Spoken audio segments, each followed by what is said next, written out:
بسم الله الرحمن الرحيم الحمد لله رب العالمين والصلاة والسلام على أشرف الأنبياء والمرسلين سيدنا محمد وعلى آله وأصحابه أجمعين أما بعد. Inshallah, today we'll be moving on to the letter Sheen, and today's topics are: number one, how is the letter Sheen pronounced? Secondly, how is Sheen mutaharrik, and how is Sheen sakin pronounced when it has a haraka and it doesn't have a haraka? And lastly, a common error when pronouncing the letter Sheen. So inshallah, let's begin. First thing is, how is the letter Sheen pronounced? So the way a letter Sheen is pronounced is that there are two parts that are brought close to each other, but they don't touch each other. They don't touch each other, but they be kept very, very close to each other. What are those two parts? Number one, the middle of the tongue, the middle of the tongue and the middle of the upper palate. So in our mouth, that entire top area, that's called the palate. So it's actually the tongue that is brought, the middle of the tongue is brought really, really close to the top part of your mouth. It's brought very, very close to it, but it doesn't touch it. So in the middle of the tongue is brought all the way very close to the top of your mouth. That's where a sheen is then is pronounced from. And of course, once it's there, then you simply let out air to make the sound of a sheen. So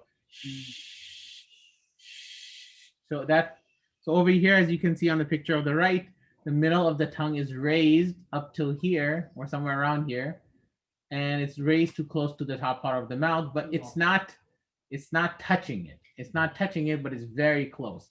Then when you make air come out, it's going to come out through here and out of your mouth, and that is going to make the sound of a sheen. So now, just to get a bit technical, what actually happens in the mouth, just so everyone knows the difference between just general air and a sheen, is when you are pronouncing the letter sheen, what's happening is the air that is coming out of your mouth, a part of it, a very small part of it, leaves your mouth. But if you notice when you pronounce sheen, there'll be very little air coming out. You're using your entire breath, but you feel very little air. What's happening is that when you're pronouncing a sheen, a small part of the air is getting out right towards the middle, but the rest of the air that's coming from your lungs and your throat, it's hitting the top part it's hitting the top teeth and the bottom teeth. When that air hits the top and bottom teeth, it can't leave. So what it does is it bounces back into your mouth. So what's happening is, out of all the air that's coming out the front of your mouth, some of it gets out of the middle, some of it gets out right from the middle. The rest of it bounces from the top and the bottom teeth and goes back into your mouth and fills it up.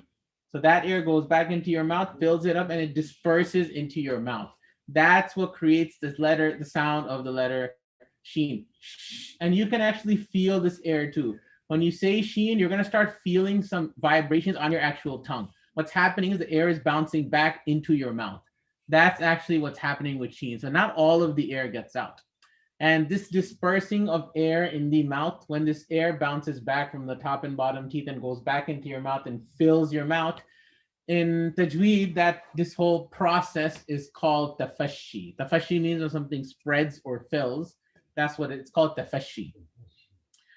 So anyway, moving forward, when you're pronouncing a sheen, the tongue should obviously not touch the top part of your mouth, because if it touches it, you'll be pronouncing a jeem. A jeem and sheen are pronounced from the exact same area. The only difference between the two is that in a sheen, you don't touch the top part of your mouth, but in a jeem, it touches it. So if you look at a jeem and you say jeem and you say sheen, if you start saying sheen and then make it touch the top part, you'll kind of feel your jeemish area over there. And on the other hand, the tongue shouldn't be too far from the top either. If it's too far from the top, then you're going to produce a ya. So a sheen and a jeem and a ya are produced from the exact same area, from the middle of the mouth. The difference is how far up the tongue goes. If it goes all the way to the top and touches the top, you made a jeem. If it's slightly a small area that's left in the middle, that's a sheen. And if the tongue is too down, then that's a sound of a ya. So sheen, jeem, and ya are related to each other. These three letters are actually called the letters of shajariya. Shajariya means, it's not shajariya, shajriya. Shaj means shajar, not shajar, shaj with jeem with a sakin. Shajr means the center of something. And here it's talking about the shajrul fam, the middle of the mouth. Since all three of these letters come from the middle of the mouth, they're called the letters of shajriya. Moving forward, so that's basically how sheen is pronounced. No one really has difficulty pronouncing a sheen. It's pretty straightforward. Anyway, so when sheen has a haraka, a fatha dhamma or kasra, very simple. You release your tongue from that area on top and then make whichever haraka you need to make. But one thing to keep in mind is, like the letter ha and tha, when the sheen starts off, when it has a fatha dhamma kasra, when the sheen starts off, you'll only have air. Shh.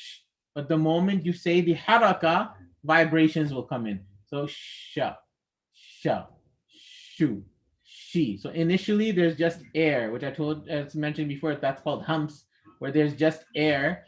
But the moment you pronounce the haraka, vibrations are going to come in because you've officially now left the sheen. So for example, shajaratin. So shajaratin, sha, sha. Shuraka'u. So shu, shuraka'u. And the last one is she with the kasra, shifa'un, shifa'un. So she.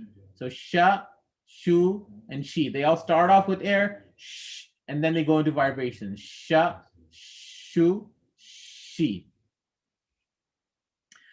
When a sheen is sakin, on the other hand, what happens is the tongue will come same way. It's going to come to where it's supposed to, very close to the upper palate, and it's going to stay there. You're not going to release it. It stays there while you continuously let the air out.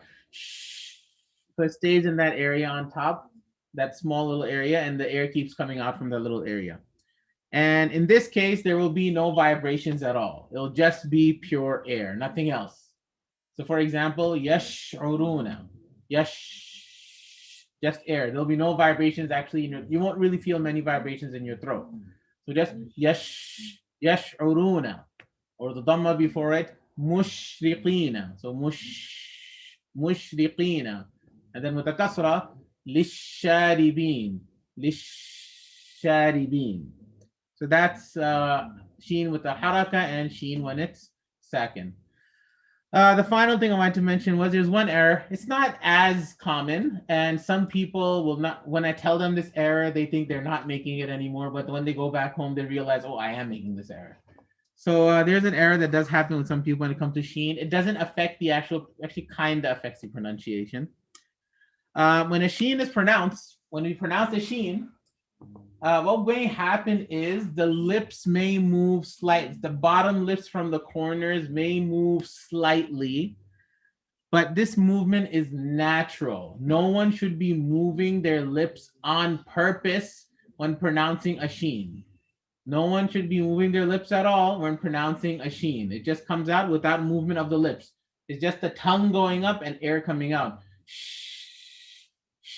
Slightly, you'll feel your tongue, your lips slightly, barely move, but that's just a natural movement of letting the air out and everything.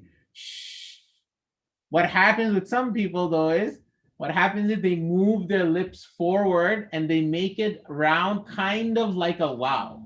Right? They move their lips forward and then they kind of make it like a wow, and they pronounce the sheen like that. So they'll move their entire lips forward. So you'll see their whole mouth is kind of round. Their mouth turns round when they pronounce a sheen. Then they say a sheen. Shu, sha, she. Now there is a difference in the sound. If you don't make your lips round, look at the sound. Now hear the sound. But if you make it round, so there's a difference. It goes from to, it's like you made it heavy. You made the sheen very heavy. And on top of that, when you make it round, that quality of the fashi, you're kind of breaking it apart. So anyway, the lips are not involved in the pronunciation of a sheen. So again, the lips are not, sorry, this is supposed to be are not. So over here, it's are not included in the pronunciation of a sheen. And any movements of the lips that happen while pronouncing sheen, they're incidental. They just happen because you are raising your tongue and letting air out. They should not be done on purpose. If you are making your lips round to pronounce a sheen, that is incorrect, and you're messing the sound of the sheen. It's turning from sh to sh. I'm exaggerating a bit, but turning to sh instead of sh, So there should be almost no movement of the lips at all when pronouncing Sheen, because Sheen is not considered to be a part of pronouncing a Sheen, which they call the makhraj. The makhraj of Sheen does not include lips at all. And that's one of the common errors that does happen with the Sheen.